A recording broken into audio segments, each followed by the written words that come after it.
नमस्कार प्रिय विद्यार्थियों, वीके नॉलेज इलेक्ट्रिकल में आप सभी का स्वागत। आईटीआई के आपके सीबीटी एग्ज़ाम होने हैं और इलेक्ट्रिशियन सेकेंड ईयर वालों के लिए हम आपको day by day classes provide करवा रहे हैं। आपके सीबीटी एग्ज़ाम में जो पूरा एक पेपर होगा उसमें 75 क्वेश्चन आएंगे।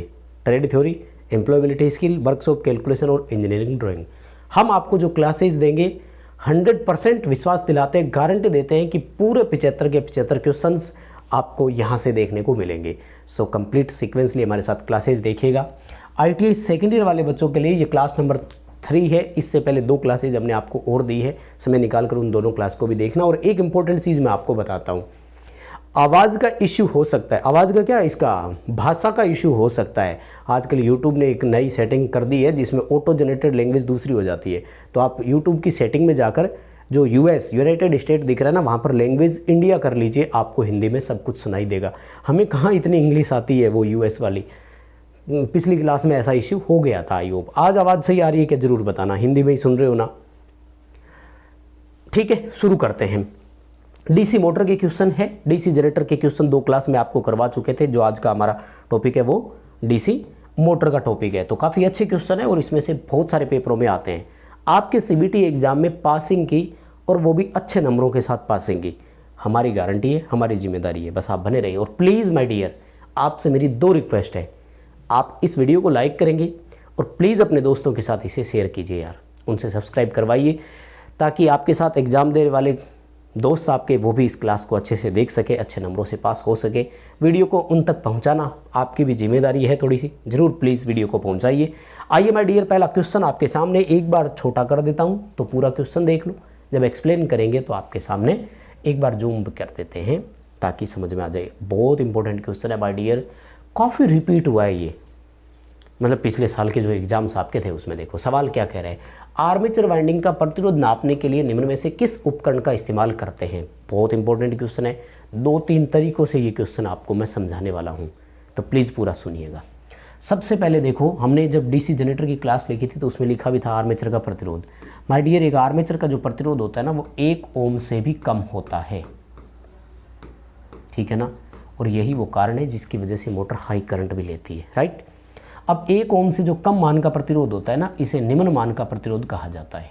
ये मैंने आपको फर्स्ट ईयर में करवाया था, याद हो तो, इंस्ट्रूमेंट वाले चैप्टर में। निम्न मान, मध्यम मान और उच्च मान, 3 मान के हम प्रतिरोध रखते हैं। 1 ओम से कम, 1 ओम से लेकर 1 लाख ओम तक, और 1 लाख से ऊपर वाले को हाई रेजिस्टेंस की कैटेगरी में रखते हैं।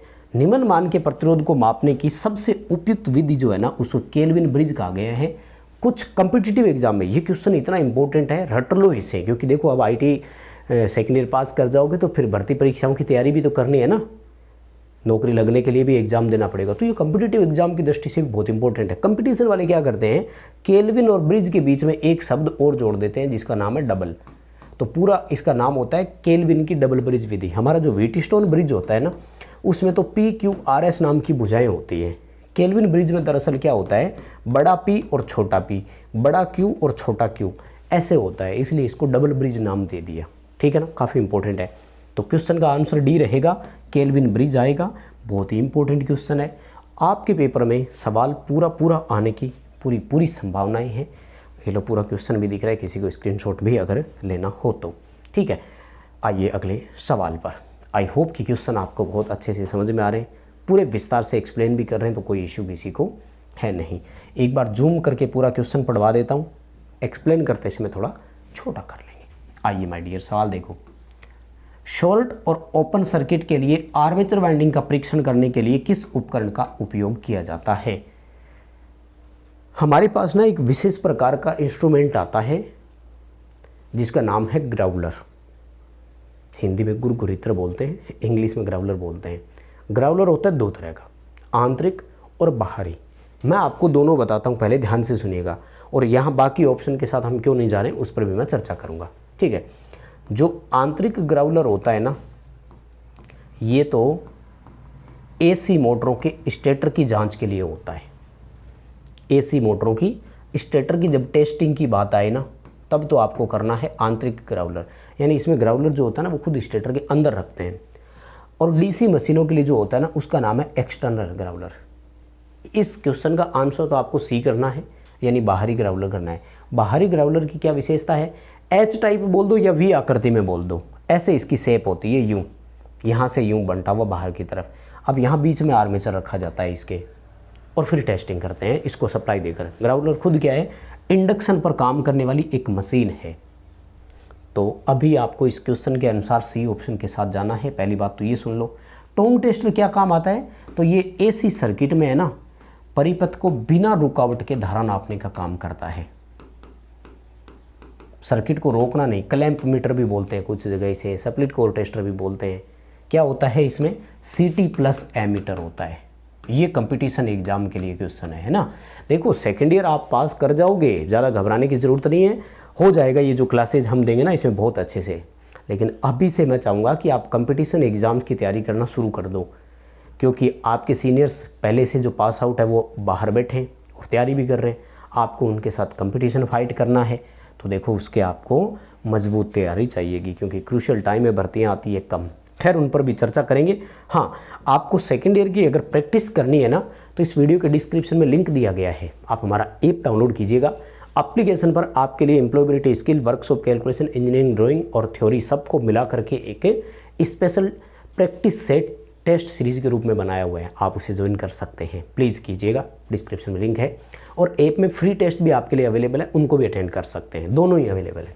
आइए सवाल पर, डीसी मोटर की गति नियंत्रण की इस विधि का नाम क्या है। सबसे पहले तो देखो, इसने ये नहीं बताया कि मोटर सीरीज है या शंट। हमारे गति नियंत्रण के दो तरीके होते हैं, शंट और कंपाउंड मोटर की स्पीड कंट्रोल का एक अलग तरीका होता है, और सीरीज मोटर के स्पीड कंट्रोल का अलग तरीका होता है। शंट और कंपाउंड मोटर की स्पीड कंट्रोल के तो केवल दो ही तरीके होते हैं, फील्ड कंट्रोल, आर्मेचर कंट्रोल। लेकिन जब सीरीज़ की बात आती है तो सीरीज़ में स्पीड कंट्रोल करने के टोटल 5 मेथड होते हैं। 5 मेथड में से एक ये विधि है जो आप देख रहे हैं। D1 D2 सीरीज़ के टर्मिनल है, पिछली क्लासेज में बता चुका हूँ। A1 A2 आर्मेचर के, यानी आर्मेचर और फील्ड सीरीज में जुड़े हुए हैं। आर्मेचर के समांतर क्रम में देखो यहाँ पर ये लगा हुआ है एक वेरिएबल रेजिस्टेंस, ये रेजिस्टर का प्रतीक है और तीर का निशान बीच में लग जाता है, तो इसे बोलते हैं परिवर्ती प्रतिरोधक। और ये परिवर्ती प्रतिरोधक क्या करता है कि यहाँ से जो करंट आया था उसको दो भागों में बांटता है, यानी आर्मेचर की करंट को ये क्या करता है, बाईपास करने का काम करता है, डाइवर्ट करने का काम करता है। इसलिए इस विधि का नाम क्या रखा गया है, आर्मेचर डाइवर्टर मेथड। अच्छे से देख लो, क्वेश्चन बहुत शानदार है और अच्छे से आपको इसको कवर अप भी करना है, याद रखिएगा, बहुत शानदार है ना। अब इसमें कई बार वो स्पीड कंट्रोल का पूछ लेते हैं आपसे, तो आर्मेचर डाइवर्टर का एक, चाहे शंट मोटर में आर्मेचर कंट्रोल विधि वाला आ जाए, दोनों में से कोई भी आ जाए, आपको ध्यान रखना है इस नियंत्रण से गति हमेशा हमें सामान्य से कम ही प्राप्त होती है, यानी निर्धारित मान से कम गति। जैसे एग्जाम्पल के तौर पर मोटर 1000 आरपीएम की है, तो आप अगर 1000 से कम स्पीड पर उसे चलाना चाहते हैं तब ये मेथड काम का है। इसी तरह से फील्ड डाइवर्टर मेथड होता है, तो ये आपका सामान्य गति को आधार गति यानी बेस स्पीड भी कहा जाता है, तो ये आधार गति से ऊपर गति के लिए होता है। यानी 1000 आरपीएम वाली मोटर को 1000 आरपीएम से ज़्यादा पर आप चलाना चाहते हैं तो फील्ड डाइवर्टर का इस्तेमाल करते हैं। उस समय ये वाला रियोस्टेट जो अपना है ना, वो यहाँ लगा हुआ होता इस जगह पर, ठीक है। लेकिन इसके साथ फिर एक है ना, फिक्स मान का प्रतिरोधक और लगता है। ये फिक्स मान का प्रतिरोधक क्यों लगता है, पेपर में ये सवाल पूछा जा चुका है। फिक्स मान वाला इसलिए है कि आप अगर इस वेरिएबल रेजिस्टेंस को जीरो ही कर दो, तो अगर इसको जीरो कर दिया इसका मतलब तो ये फील्ड शॉर्ट ही होगी ना, तो फील्ड को शॉर्ट सर्किट से बचाने के लिए ये एक हम लगा करके रखते हैं पहले से ही, ठीक है ना। तो ये काफ़ी इंपॉर्टेंट क्वेश्चन था, आई होप कि अच्छे से आपने समझा होगा। माय डियर, प्लीज़ आप इस वीडियो को लाइक करेंगे यार, मुझे आपके लाइक की सख्त ज़रूरत है, बहुत मेहनत लगती है, बदले में एक छोटा सा अप्रिसिएशन यही तो मांग रहे हैं। चैनल को आप सब्सक्राइब कीजिए और अपने दोस्तों से भी करवाइए प्लीज़, मेरा आपसे निवेदन है, इतना सपोर्ट आप हमें कर दीजिए। आपकी क्लासेस प्रोवाइड करवाना हमारा काम है, हम आपको भविष्य में भी गाइड करते रहते हैं। साल भर हम कंपटीशन वालों को ही तैयारी करवाते हैं, तो आगे जब प्रतियोगी परीक्षाओं की तैयारी करोगे तब भी चैनल आपके काम ही आना है, तो चैनल से जुड़ जाइए आप भी और जोड़िए अपने दोस्तों को भी। आइए अगले सवाल पर। 4 पोल है, डीसी मोटर है, आर्मेचर में डुप्लेक्स लेप वाइंडिंग है, धारा के कितने समांतर रास्ते। अब यहाँ पर मैं आपको एक कंक्लूजन बताता हूँ। दरअसल इसका आंसर जो आपके निमी में दिया हुआ है ना, CBT जो DGT देता है उसमें तो दे दिया ये। वास्तविकता क्या है मैंने आपको शायद कई बार बताया, समांतर रास्तों की संख्या लेप वाइंडिंग में पोल इनटू प्लेक्स के बराबर होता है। यानी वाइंडिंग में कौन सी प्लेक्स है, सिंप्लेक्स, ड्यूप्लेक्स, ट्रिप्लेक्स, क्वाड्रप्लेक्स, बताया ना। अगर वेव वाइंडिंग होती है तब समांतर रास्तों की संख्या 2 इंटू प्लेक्स के बराबर होता है। अब यहाँ पर देखो, पोल तो है 4 और वाइंडिंग है ड्यूप्लेक्स, इसलिए रास्ते कितने होने चाहिए थे, 8। तो ये रहा उत्तर भी 8 है, कोई दिक्कत नहीं है। वास्तविक आंसर तो ये है, लेकिन ऑप्शन में ये है। तो यहाँ कई बार कन्फ्यूजन कर देते हैं वो, और डीजीटी क्या करता है, उसी उत्तर को सही मानता है जो निम्न असाइनमेंट में दे रखा है, इसलिए इस ऑप्शन को करवा देते हैं वो, क्योंकि ये करोगे तो ही सही मानेंगे वो, साहब कितना ही चाहे गलत हो। अब सामने दिख रहा है सब कुछ गलत है, कोई बात नहीं, रिस्क ले लेना, आप डी करके ही आना, देखो, क्योंकि वास्तविकता तो यही है। ठीक है, अब सीबीटी एग्ज़ाम होता है इसलिए फीड कर दिया तो उत्तर वही मानेंगे सही, है ना। कोई आदमी चेक करे तब तो देखो अकल होती है उसके अंदर कि भाई क्या कर रहा हूँ मैं, बच्चे का क्यों नंबर काटूँ, ऐसे हो जाता है। आप 8 ही करके आना, हकीकत तो यही है, 1 नंबर या तो कट जाएगा, और अगर कोई ईमानदारी से चेक करने वाला होगा तो वो नंबर देगा। आओ अगले सवाल पर, क्योंकि जो सही है वही करे ना, जानबूझ कर क्यों गलत करे। हालांकि निमी नहीं मानता, ये मैं पहले भी क्लियर कर रहा हूँ। अगर नंबर लेना है कि गलत करने से नंबर मिल रहे हैं तो फिर 2 वाला भी करके आ सकते हो। आइए अगले सवाल पर, डीसी मोटर में आर्मेचर के घूमने की दिशा कौन सा नियम निर्धारित करता है। मोटर की घूमने की दिशा है फ्लेमिंग का लेफ्ट हैंड रूल, जनरेटर में इंड्यूस ईएमएफ के लिए फ्लेमिंग का right hand rule. I hope कि इसमें आपको कोई इशू था नहीं, तो सी ऑप्शन के साथ जाएंगे, फ्लेमिंग के लेफ्ट हैंड का रूल। और वैसे दोनों में काफ़ी सिमिलरिटी है, अंगूठा दोनों में ही चालक की घूमने की दिशा दिखाता है, इंडेक्स फिंगर यानी पहली उंगली दोनों में ही चुंबकीय फ्लक्स की दिशा को दर्शाता है, मिडिल फिंगर इसमें तो दिखाता है आर्मेचर करंट की दिशा जो अंदर प्रवेश करती है, और इसमें दिखाता है इंड्यूस ईएमएफ की दिशा जो बाहर निकलती है। हालांकि इनकी कुछ गलतियां होती है क्वेश्चंस में, वो मैं आपको बाद में भी शेयर करूंगा। सवाल देखो, क्वेश्चन क्या पूछा था, क्वेश्चन ये पूछा था कि चित्र में आपको किस प्रकार की मोटर दिखाई गई है, चित्र में किस प्रकार की मोटर आपको दिखाई गई है। तो 2-3 तरीके हैं, कई बार तरीके से बताया है। सबसे पहला तरीका तो होता है फील्ड वाइंडिंग के टर्मिनल से देख लो, तो टर्मिनल देखो E1 और E2 लिखे हुए, किसके होते हैं E1 E2 टर्मिनल, बताओ कितनी बार बताया। दूसरा ये भी तरीका है कि आर्मेचर के साथ जुड़ी हुई कैसे है वो भी देख लो। E1 E2 shunt field winding के टर्मिनल होते हैं, शंट फील्ड आर्मेचर के समांतर में भी जुड़ती है। दोनों तरीके से ऑप्शन हमारा सही हो रहा है, नो डाउट शंट मोटर होगा। ए ऑप्शन के साथ जाएंगे, ठीक है ना। काफ़ी अच्छा क्वेश्चन है ये, और इसे बहुत अच्छे तरीके से पढ़ना, याद रखना, पेपरों तक काम बहुत आएगा, क्योंकि पेपर में अभी वक्त है। ये जो क्लासेज हम ले रहे हैं ये लगभग 10-11 अप्रैल के आसपास की क्लासेज है, और आपका पेपर होगा अगस्त में, तो टाइम है, लेकिन चीज़ों को छोड़ना नहीं है। और आज अगर ये चीज़ें भी आप कारण सहित इंटरेस्ट से पढ़ते हो ना, डिटेल में जाकर, तो भविष्य में मार नहीं खाओगे। ITI बेस पे नौकरी लेनी है तो ये चीज़ें आपको अच्छे से पढ़नी ज़रूर है। आइए अगले सवाल पर, डीसी मोटर में करंट की दिशा किस नियम से निर्धारित करते हैं। अब यहाँ थोड़ा सा इसने सवाल गलत दिया है। पहली बात तो इसने ये नहीं बताया कि किस करंट की बात कर रहा है, फील्ड करंट की डायरेक्शन कि आर्मेचर करंट की डायरेक्शन। फिर मोटर शब्द दे दिया तो मोटर में तो करंट को ये बीच वाली उंगली दिखाती है, तो फिर यही आता आना चाहिए था, लेकिन इसका उत्तर गलत है, ध्यान से सुनिएगा।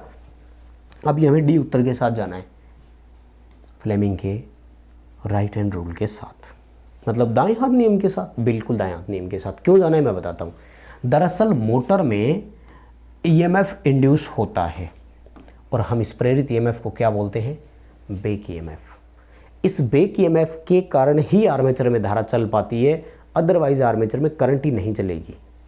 कैसे गुरुजी, अगर बैक ईएमएफ किसी मोटर में 0 हो जाए ना, तो आर्मेचर करंट अनंत हो जाएगी, यानी अनंत तो खैर क्या हो जाएगी, 1 ओम आर्मेचर का प्रतिरोध होता है, लेकिन आर्मेचर करंट इतनी हाई हो जाएगी कि आर्मेचर तुरंत जल जाएगा। स्टार्टिंग के समय बैक ईएमएफ 0 होता है ना, इसलिए हमने आर्मेचर के साथ सीरीज में रेजिस्टेंस जोड़ कर रखा। बाहरी प्रतिरोधक जो हमने लगाया है, जिसको अपन प्रतिरोध बोलते हैं, स्टार्टर बोलते हैं, उसमें यूरेका का प्रतिरोधी तो है, वो प्रतिरोध आर्मेचर के साथ सीरीज में जुड़ता है, इसलिए आर्मेचर का रेजिस्टेंस बढ़ गया। अब जैसे मोटर गति प्राप्त करती है, क्योंकि बैक ईएमएफ जो है वो गति के समानुपाती है, यानी जैसे ही मोटर ने स्पीड प्राप्त करना शुरू किया तो मोटर में बैक ईएमएफ भी आ गया। अब बैक ईएमएफ आर्मेचर करंट का क्या करता है, अपोज, सप्लाई वोल्टेज का अपोज करता है वो, तो बैक ईएमएफ को वो भी ले लेता है। अब ये जो ईएमएफ प्रेरित होता है ना, ये हमेशा हमेशा फैराडे के नियम से होता है। सेम वही, यानी डीसी मोटर में भी फैराडे का विद्युत चुंबकीय प्रेरण नियम लगा जो आर्मेचर में ईएमएफ पैदा हुआ, डीसी जनरेटर में भी लगा। ईएमएफ उत्पन्न के लिए चाहे ट्रांसफार्मर हो, चाहे 3 फेज इंडक्शन मोटर हो, चाहे डीसी जनरेटर हो, चाहे अल्टरनेटर एसी का जनरेटर हो, तो उन सब में फैराडे का विद्युत चुंबकीय प्रेरण सिद्धांत है। हाँ, वो एक अलग बात है कि ईएमएफ गतिज या प्रेरित स्थितिक दो तरह का होता है, तो ये वाला गतिज प्रेरित ईएमएफ कहलाता है। अब गतिज प्रेरित ईएमएफ की दिशा अगर आपको ज्ञात करनी है तो फिर उसके लिए फ्लेमिंग ने नियम डिसाइड कर दिया था।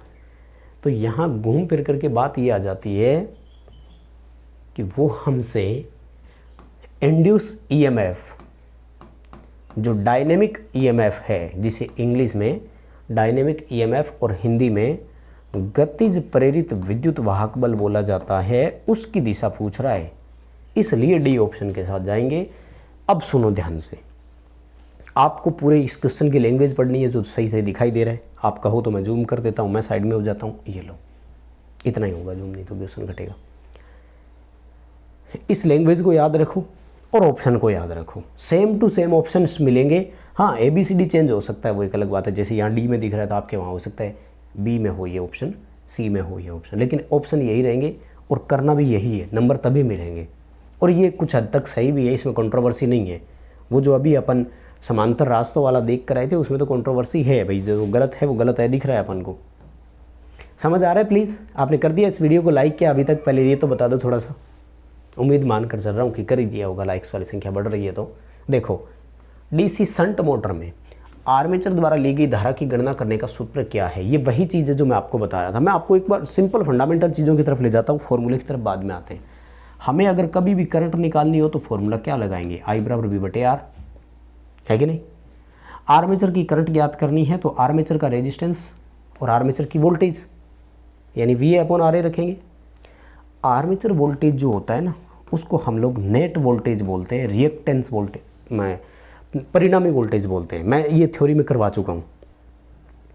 अगर आप ऐप में हमारे साथ थ्योरी पे जुड़े हुए हैं, कोर्स पढ़ रहे हैं, तो आपको शायद बैक ईएमएफ पर 40 मिनट की क्लास दी हुई है, कुछ भी नहीं छोड़ा, तो सब कुछ समझ में आ ही गया होगा। परिणामी वोल्टेज बोलते हैं, और परिणामी वोल्टेज होता है कि आपने मोटर को कितने वोल्ट दिए, उसमें से बैक ईएमएफ कितना था उसको घटा दो, बचा हुआ वोल्टेज आर्मेचर का ही होता है। फॉर एग्जाम्पल 230 वोल्ट की मोटर में 220 वोल्ट का बैक ईएमएफ है तो आर्मेचर को केवल 10 ही वोल्ट मिलेंगे। बताओ बात समझ में आ रही है क्या? यानी अब जो आर्मेचर में करंट चल रही है ना, वो इस 10 वोल्ट के अकॉर्डिंग ही है, 230 के अकॉर्डिंग नहीं है। 230 के अकॉर्डिंग होगी तो आर्मेचर निपट ही जाएगा।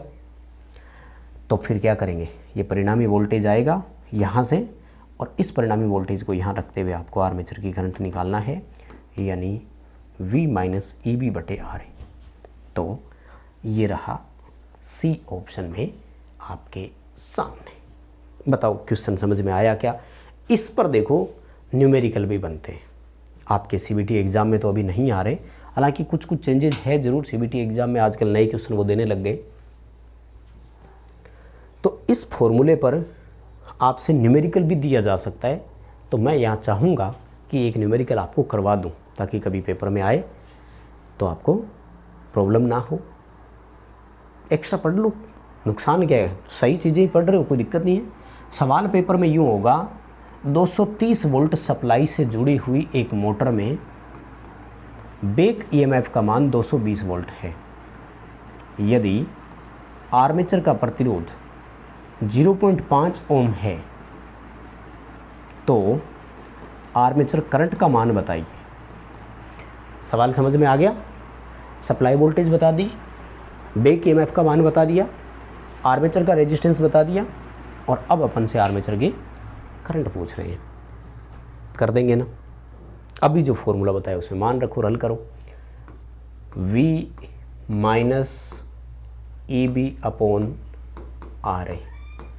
10/0.5 100/5 करेंगे तो उत्तर आएगा 20 एम्पियर।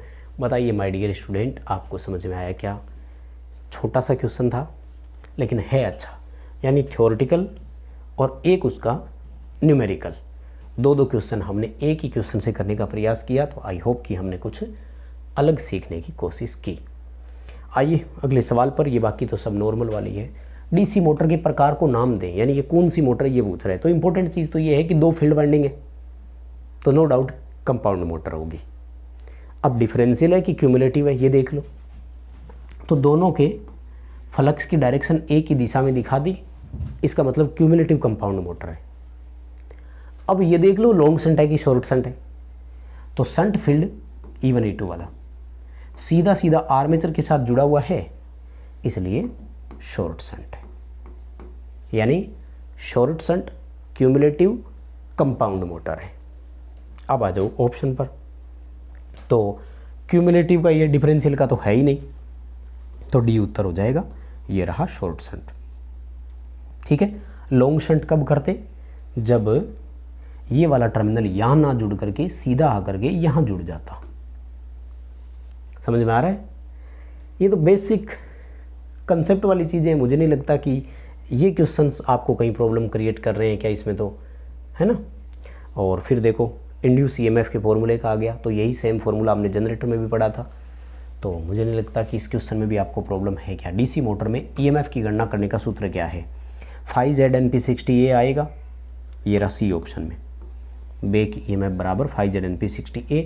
और दूसरा फिर ऑप्शन वो याद रखो, EB बराबर V माइनस IAR है ना भाई। अगर बेक ईएमएफ की कैलकुलेशन करनी है तो जो सप्लाई वोल्टेज, जो टर्मिनल वोल्टेज हमने दिया उसमें से आर्मेचर की ड्रॉप को माइनस करो तब भी आएगा।